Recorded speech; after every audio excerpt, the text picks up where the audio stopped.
अस्सलाम वालेकुम दोस्तों, क्या हाल चाल है। बात करेंगे जी यूट्यूब के मतलब। अगर आपके पास यूट्यूब के ऊपर मल्टीपल अकाउंट हैं, आप अकाउंट स्विच करना चाहते हैं या स्टूडियो में अकाउंट स्विच करना चाहते हैं, तो जो स्क्रीन के ऊपर एरर आ रहा है, ये एरर आपको दिखाई देगा। पिछले कुछ आधे घंटे से आ रहा है और ये यूट्यूब की तरफ से है।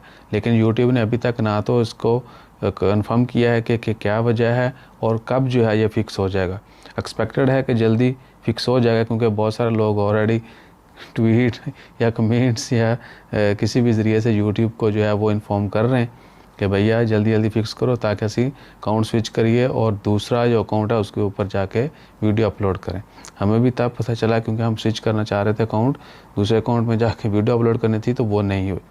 जब जाके पता चला यूट्यूब पे कि ये यूट्यूब का इशू है। अगर आपके पास भी आपको ये प्रॉब्लम आ रही है, ओमान में और दीगर कंट्रीज़ में आ रही है, वर्ल्ड वाइड पूरी दुनिया में, अभी तक तो ऐसी कोई ख़बर नहीं है कि पूरी दुनिया में है या सिर्फ सिलेक्टेड कंट्रीज़, लेकिन बहुत सारे मुल्कों में ये एरर आ रहा है। तो ये यूट्यूब की तरफ से है। जैसे ये फिक्स होता है इमीडिएटली तभी जो है आपको अपडेट कर देंगे या इसी वीडियो के नीचे कमेंट कर देंगे। एक्सपेक्टेड है कि 1-2 घंटों में जल्दी ये फिक्स हो जाएगा। सो परेशान नहीं होना, ये यूट्यूब की तरफ से है। मोबाइल को आपको कोई मसला नहीं है। बहुत सारे लोग मोबाइल रीस्टार्ट कर रहे हैं, या जो है इवन के एक बंदे ने बोला उसने यूट्यूब जो है एप्लीकेशन अनइंस्टॉल करके दोबारा डाउनलोड की, तो भी सेम मसला है। तो ये मोबाइल का किसी किस्म का कोई मसला नहीं, ये यूट्यूब का मसला है। तो थोड़ी देर बाद ट्राई करते रहिए, जैसे फिक्स होता है कंफर्म करते हैं। जज़ाकल्लाह, अल्लाह हाफिज़।